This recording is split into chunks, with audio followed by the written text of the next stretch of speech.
Bonjour, donc aujourd'hui je souhaitais vous parler de la sexualité et en particulier de la sexualité consciente, ce qu'on appelle aussi dénommé le slow sex, un courant qui vient des États-Unis directement. Donc j'en parle souvent dans mon cabinet en tant que sexothérapeute.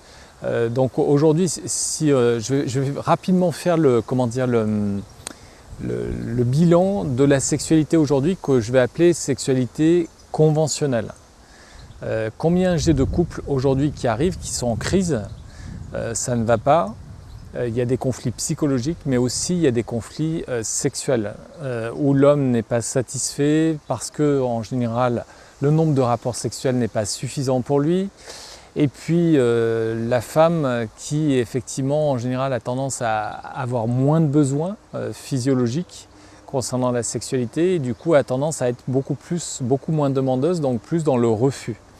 Et à force, avec le temps, tout ça va déclencher des conflits pour la sexualité, mais aussi concernant le domaine de la psychologie. Et mon objectif, c'est que, en tant que psychothérapeute, sexothérapeute, c'est de faire prendre conscience aux couples que c'est certainement aussi, et pas que des problèmes psychologiques, mais aussi des insatisfactions au niveau de la sexualité qui vont engendrer des problématiques comme ils sont en train de vivre. Donc en quelques mots, la sexualité conventionnelle, qu'est-ce que c'est ? C'est la sexualité qui est orientée vers l'orgasme, comme un but ultime à atteindre. Et ce but ultime à atteindre va faire que les deux partenaires sont comme projetés dans le futur, et du coup ne sont pas à l'instant présent connectés à leur corps, mais vers un objectif. Comme si finalement à chaque rapport sexuel, il y a une forme de conditionnement, d'automatisme. On veut obtenir l'orgasme, il faut obtenir l'orgasme, c'est comme ça que ça doit se passer. Et du coup, effectivement, tout ça va créer des tensions, autant chez l'homme que la femme, va créer des automatismes.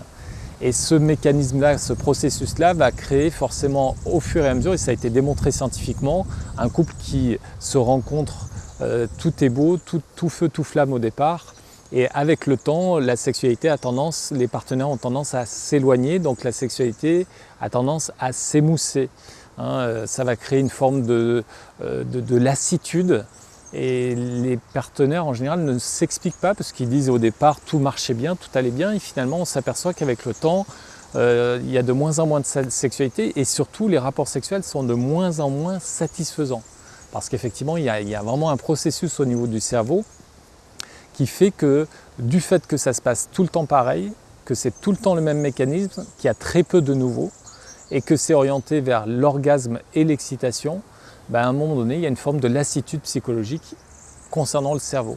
Et à ce moment-là, ça va provoquer tout ce que je suis en train de vous dire, c'est-à-dire des conflits, de l'insatisfaction, et ça peut provoquer effectivement tous les processus compensatoires qui sont de penser à un autre partenaire, donc l'adultère, penser à mettre des techniques dans le couple, de rajouter sur ce qui n'est pas bon, donc de rajouter de l'échangisme, de rajouter de la lingerie féminine, en pensant que tout ça va réactiver la sexualité dans le couple.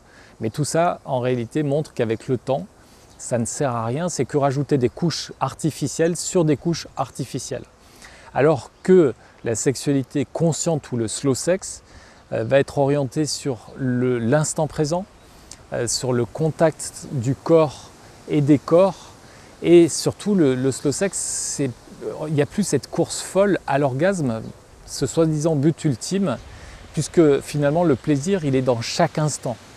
Donc s'il y a orgasme dans le rapport sexuel, ok, pourquoi pas, mais c'est plus un but ultime à atteindre. Du coup, c'est vraiment aider les couples à sortir du conditionnement dans lequel ils sont.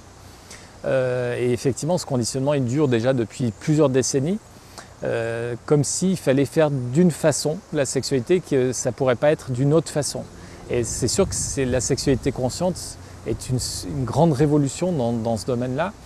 Et mon objectif avec ma femme, avec Nadine, c'est d'accompagner les couples en séminaire. Le prochain aura lieu dans 6 mois, où les couples vont passer pendant 7 jours intensifs en résidentiel pour justement les aider à intégrer la sexualité consciente. Donc en quelque sorte, la sexualité consciente, l'objectif c'est de débrancher un petit peu la tête et le mental, redescendre dans son corps et les sensations, et arriver à laisser libre cours au corps et à l'intelligence des organes génitaux.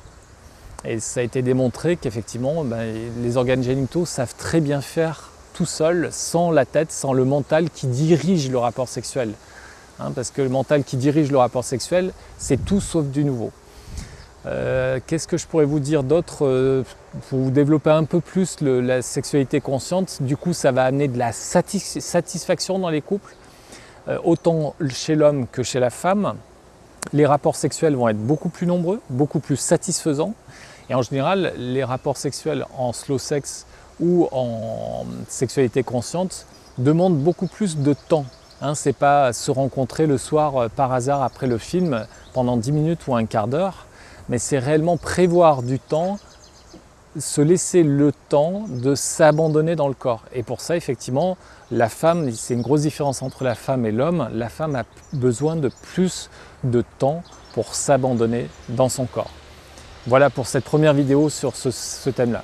Merci, bonne journée.